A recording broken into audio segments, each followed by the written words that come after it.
ಕೆಲವೊಂದ್ಸಲಿ ಆಲಸ್ಯಂ ಅಮೃತಂ ವಿಷಮ್ ಅಂತಾರೆ. ಇದು ಆಲಸ್ಯಂ ಅಮೃತಂ ಆಗಿದೆ. ಹಿಂದೂಗಳೆಲ್ಲ ಇಟಲಿ ಸಂಸಾರಗಳು. ಸಾವಿರಾರು ಜೀವಗಳು ಇವತ್ತು ಬಲಿದಾನ ಮಾಡಿ ಇವು ಸಂತೋಷ ನಮಗೆ ತಂದುಕೊಟ್ಟಿದ್ದಾರೆ. ಇವತ್ತಿನ ದಿವಸ ಮೋದಿಯವರ ಇದರಿಂದ ಎಲ್ಲ ನಡೀತಾ ಇದೆ. ಖುಷಿನ ಇದು ಇವತ್ತು ಹೇಳಕ್ಕೆ ಸಂಭ್ರಮ, ಇವತ್ತು ಹಬ್ಬ. ಇವತ್ತು ಅವರು ಎಲ್ಲ ಜಾತಿ ಒಂದೇ ಆಗಿ ಹೇಗೆ ಅಂತೇಳಿ ಒಂದು ರಾಜಕೀಯ, ಇದರಲ್ಲೂ ರಾಜಕೀಯ ಮಾಡ್ತಾ ಇದ್ದಾರೆ. ಇವತ್ತು ಅರ್ಧಂಬರ್ಧ ಕಟ್ಟಿದ್ದಾರೆ ಅಂತ ಒಂದು ಮಾತುಗಳನ್ನ ಮಾತಾಡ್ತಾ ಇದ್ದಾರೆ. ಅಂಥವ್ರಿಗೆ ಶ್ರೀರಾಮಚಂದ್ರನಿಗೆ ಒಳ್ಳೆ ಜೈ ಶ್ರೀರಾಮ್. ತುಂಬ ಖುಷಿ, ಹೇಳೋಕ್ಕಾದಷ್ಟು ಖುಷಿ, ಕಣ್ಣಲ್ಲಿ ನೀರು ಬರುತ್ತೆ. 500 ವರ್ಷದಿಂದ ಶ್ರಮಪಟ್ಟಿದ್ದಕ್ಕೆ ನಮ್ಮ ಹಿಂದೂಗಳಿಗೆ ಒಂದು ಜಯ ಸಿಕ್ಕಿದೆ ಅಂತ ನಾನು ಹೇಳಬಲ್ಲೆ. ತುಂಬ ಶ್ರಮಪಟ್ಟಿದ್ದಾರೆ, ಎಷ್ಟೋ ಜನ ಸಾವು ನೋವುಗಳಲ್ಲಿ ಹೋಗ್ಬಿಟ್ಟಿದ್ದಾರೆ. ಆದರೂ ಸಹ ನಮ್ಮ ಈ ಹಿಂದೂಗಳಿಗೆ ಒಂದು ಮುಖ್ಯವಾದ ಮಂದಿರ ಬೇಕಾಗಿತ್ತು.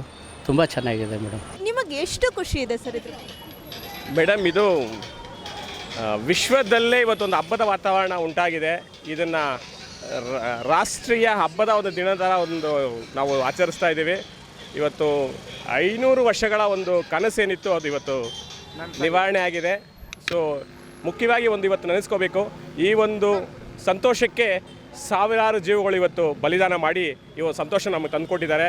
ದೇಶದ ಎಲ್ಲ ಜನಗಳಿಗೂ ಖುಷಿ ಆಗ್ತಾ ಇದೆ. 500 ವರ್ಷಗಳಿಂದ ರಾಜ ಮಹಾರಾಜರ ಕಾಲದಿಂದ ಆಗದೇ ಇರೋಂಥ ಕೆಲಸ ಒಬ್ಬ ದೇವತಾ ಮನುಷ್ಯ ಆದ ಮೋದಿ ಅವ್ರ ಕಡೆಯಿಂದ ಆಗ್ತಾ ಇರೋದು ನಮ್ಮೆಲ್ಲರಿಗೂ ಸಂತೋಷ ಆಗ್ತಿದೆ. ಇಡೀ ದೇಶನೇ ರಾಮಲಲ್ಲಾ ಅವರ ಪ್ರತಿಷ್ಠಾಪನೆಯನ್ನು ಸಂಭ್ರಮಿಸ್ತಾ ಇದ್ದಾರೆ. ಬೆಳಗ್ಗೆ ನಮ್ಮದು 3 ಗಂಟೆಗೆ ಅಭಿಷೇಕ ಆಯಿತು ನಮ್ಮ ದೇವಸ್ಥಾನದಲ್ಲಿ. 3 ಗಂಟೆಯಿಂದ ಒಂದು 7 ಗಂಟೆಯಿಂದ ಜನ ಬರ್ತಾ ಇದ್ದಾರೆ, ನಿರಂತರವಾಗಿ ಬರ್ತಾನೇ ಇದ್ದಾರೆ. ಜನ ಇನ್ನೂ ನಿಂತೇ ಇಲ್ಲ. ನಮ್ಮಲ್ಲಿ ರಾಮತಾರಕ ಹೋಮ ಮಾಡಿಸಿದ್ದೀವಿ. ಈಗ ಪ್ರತಿಷ್ಠಾಪನೆ ಆಗೋ ಟೈಮ್ ಕರೆಕ್ಟಾಗಿ ಇಲ್ಲಿ ಪೂರ್ಣಾವತಿ ಆಗ್ತಾ ಇದೆ.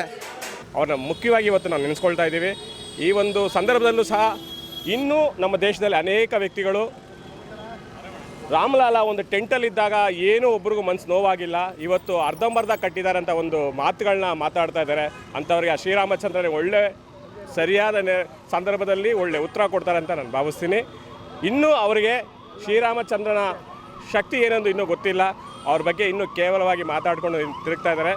500 ವರ್ಷಗಳ ಒಂದು ಸಂತೋಷದ ಸಂದರ್ಭದಲ್ಲಿ ನಮ್ಮ ದೇಶದ ಮುಂದಿನ ದಿನಗಳಲ್ಲಿ ಒಳ್ಳೆ ಬೆಳೆ, ಎಲ್ಲ ಜನಗಳು ಒಳ್ಳೆ ಆರೋಗ್ಯ ಕೊಡಲಿ ಅಂತ ಶ್ರೀರಾಮಚಂದ್ರಲ್ಲಿ ಬೇಡ್ಕೊಳ್ತೀವಿ. ಕೆಲವೊಂದ್ಸಲಿ ಆಲಸ್ಯಂ ಅಮೃತಂ ವಿಷಮ್ ಅಂತಾರೆ. ಇದು ಆಲಸ್ಯಂ ಅಮೃತಂ ಆಗಿದೆ ಅಷ್ಟೇ. ವೆಯ್ಟ್ ಮಾಡಿರೋದಕ್ಕೂ ಒಂದು ಒಳ್ಳೆ ಫಲವಾಗಿದೆ ಅಷ್ಟೇ. ನಮ್ಮ ಇದೆಲ್ಲ 500 years ವೇಟೆಡ್ ಫಾರ್ ದಟ್ ಅಷ್ಟೇ. ಎಷ್ಟೋ ಜನ ಲಕ್ಷಾಂತರ ಕರಸೇವಕರೆಲ್ಲ ಎಷ್ಟೋ ಜನ ತಮ್ಮ ಪ್ರಾಣಗಳನ್ನು ಕಳ್ಕೊಂಡಿದ್ದಾರೆ. ತಮ್ಮ ಇದನ್ನು ಎಲ್ಲ ಬಿಟ್ಟು ಅದಕ್ಕೋಸ್ಕರ ಹೋರಾಟ ಮಾಡಿದ್ದಾರೆ. ಎಷ್ಟೋ ಕಾನೂನು ಇದನ್ನು ಇವತ್ತಿಗೂ ಅವ್ರ ಮೇಲೆ ಇವತ್ತಿರೋ ಕೇಸ್ಗಳು ಕೂಡ ಇನ್ನು ಹಿಂದೆ ತಗೊಳ್ತಾ ಇಲ್ಲ. ಇವತ್ತಿನ ದಿವಸ ಮೋದಿಯವರ ಇದರಿಂದ ಎಲ್ಲ ನಡೀತಾ ಇದೆ. ಇವತ್ತು ಕರ್ನಾಟಕ ಸರ್ಕಾರ ರಜಾ ಘೋಷಣೆ ಮಾಡಿಲ್ಲ, ಅದ್ರ ಬಗ್ಗೆ ನಿಮ್ಮ ಅನಿಸಿಕೆ? ಅವ್ರದ್ದು ಹೇಳಬೇಕು ಅಂದರೆ ಒಂದು ಮಾತಾಡಿ ಹೇಳಬೇಕು ಅಂದರೆ ಅವರು ಹಿಂದೂಗಳೇ ಅಲ್ಲ. ಆ್ಯಕ್ಚುಲಿ ಹಿಂದೂಗಳೆಲ್ಲ ಇಟಲಿ ಸಂಸಾರಗಳು, ಗೊತ್ತಾಯ್ತೆ. ಯಾರೂ ಒಬ್ಬರು ನೆಟ್ಟಿಗಿಲ್ಲ. ಅವ್ರವ್ರ ಫ್ಯಾಮಿಲಿ ಮಕ್ಕಳು ಮರಿ ಗಂಡ ಹೆಂಡತಿ ಅವರಾದರೂ ಭಕ್ತಿಗಾರು ಅವ್ರ ಯಜಮಾನ್ರಿಗೆ ಹೇಳಿ ಬುದ್ಧವಾದನಾರ ಕಳಿಸ್ತಾರ ಅಂತ ನನಗೆ ಅನಿಸುತ್ತೆ. ಅವ್ರು ಬಿಟ್ಬಿಟ್ಟು ರಾಜಕೀಯದಲ್ಲಿ ಹೋರಾಡ್ತಾರೆ ಮಾಡ್ತಾರೆ. ಅವ್ರ ಫ್ಯಾಮಿಲಿಗಳಲ್ಲಿ ಅಟ್ಲೀಸ್ಟು ಹೆಂಡತಿ ಆಗಲಿ ಮಕ್ಕಳಾಗಲಿ ಅಜಲಿ ಆಗಲಿ ಯಾರಾದರೂ ಸರಿ ದೇವ್ರ ಬಗ್ಗೆ ಒಂದು ಚೂರಾರು ಕಣ್ಕೊಂಡಿದ್ದರೆ ಒಳ್ಳೆಯದು ಅನಿಸುತ್ತೆ. ಖಂಡಿತ ನಡೀತಾ ಇದೆ, ತುಂಬ ನಡೀತಾ ಇದೆ, ಭಾಳ ಚೆನ್ನಾಗಿ ನಡೀತಾ ಇದೆ. ನಮ್ಮ ನರೇಂದ್ರ ಮೋದಿ ಇರೋತ್ತಿಗೆ ಈ ಅಯೋಧ್ಯೆ ಮಂದಿರ ಇದಾಗಿದ್ದು. ಯೋಗಿನಾಥ್ ಅವರು ತುಂಬ ಶ್ರಮಪಟ್ಟಿದ್ದಾರೆ. ಅದರಿಂದ ತುಂಬ ಸಂತೋಷ ಆಗ್ತಾಯಿದೆ ಮೇಡಮ್. ಇವತ್ತು ನನಗೆ 64 ವರ್ಷ. ಇದುವರೆಗೆ ನಾನು ಹುಟ್ಟಿದಬ್ಬನೂ ಆಚರಿಸ್ಕೊಳ್ಳಿಲ್ಲ. ಇವತ್ತು ಆ ಥರ ಆಚರಿಸ್ಕೊತಾ ಇದ್ದೀನಿ ನಾನು. ಒಬ್ಬ ದೇವತಾ ಮನುಷ್ಯ ಆದ ಮೋದಿ ಅವ್ರ ಕಡೆಯಿಂದ ಆಗ್ತಾ ಇರೋದು ನಮ್ಮೆಲ್ಲರಿಗೂ ಸಂತೋಷ ಆಗ್ತಿದೆ. ಇವತ್ತು ಕರ್ನಾಟಕ ಸರ್ಕಾರ ರಜೆ ಕೊಟ್ಟಿಲ್ಲ, ಅದ್ರ ಬಗ್ಗೆ ನಿಮ್ಮ ಒಪಿನಿಯನ್? ಅದು ಒಪಿನಿಯನ್ ನಾವೇನು ಮಾಡೋಕ್ಕಲ್ಲ. ಒಬ್ಬೊಬ್ಬರು ಮೈಂಡ್ಸೆಟ್ ಒಂದೊಂದು ಥರ ಇರುತ್ತೆ. ಅವರು ಎಲ್ಲ ಜಾತಿ ಒಂದೇ ಆಗಿ ಹೇಗೆ ಅಂತೇಳಿ ಒಂದು ರಾಜಕೀಯ, ಇದರಲ್ಲೂ ರಾಜಕೀಯ ಮಾಡ್ತಾ ಇದ್ದಾರೆ. ಅದು ದೇವರ ರಾಮನೇ ನೋಡ್ಕೋಬೇಕು. ಅವ್ರಿಗೆ ರಾಮನೇ ಬುದ್ಧಿ ಕೊಡಬೇಕು. ದೇಶದಲ್ಲಿ ಎಲ್ಲ ಕಡೆ ರಜಾ ಕೊಟ್ಟಿದ್ದಾರೆ, ಇವ್ರು ರಜಾ ಕೊಡೋದಿಲ್ಲ ಅಂತ ಇದು ಮಾಡಿದ್ದಾರೆ. ಅದು ಅವ್ರಿಗೆ ಇದಾಗುತ್ತೆ. Thank you sir, thank you. ಸುಮಾರು ವರ್ಷಗಳಿಂದ ಕಾದಿದ್ದಕ್ಕೆ ಸಾರ್ಥಕ ಆಗಿದೆ. ಇಡೀ ದೇಶ ಈ ಒಂದು ಹಬ್ಬ ಥರ ಆಚರಣೆ ಮಾಡ್ತಾ ಇದ್ದೀವಿ. ನಾವು ಈ ಜನ್ಮದಲ್ಲಿ ನೋಡ್ತಾ ಇರೋದು ನಮಗೂ ಒಂದು ಖುಷಿ. ತುಂಬ ಖುಷಿ ಇದೆ ನನಗೆ.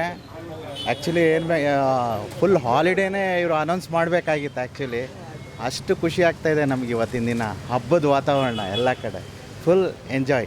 ಖುಷಿನ ಇದು ಇವತ್ತು ಹೇಳಕ್ಕೆ ಸಂಭ್ರಮ, ಇವತ್ತು ಹಬ್ಬ. ಇವತ್ತು ಎಲ್ಲ ಇಡೀ ಕರ್ನಾಟಕ, ಇಡೀ ಇಂಡಿಯಾಗೆ, ಭಾರತಕ್ಕೆ ಹಬ್ಬ ಇವತ್ತು. ನಮ್ಮ ರಾಮ ಮಂದಿರದಲ್ಲಂತ ಬೆಳಗ್ಗೆಯಿಂದ ನಾವು 10,000 ಅಂದ್ಕೊಂಡಿದ್ವಿ. ಇವಾಗಲೇ 25-30 ಸಾವಿರ ಜನ ಪ್ರದರ್ಶನ ಆಗಿದೆ. ಇವಾಗ ಬಂದಿದ್ದಾರೆ. ತುಂಬ ಸಂತೋಷ.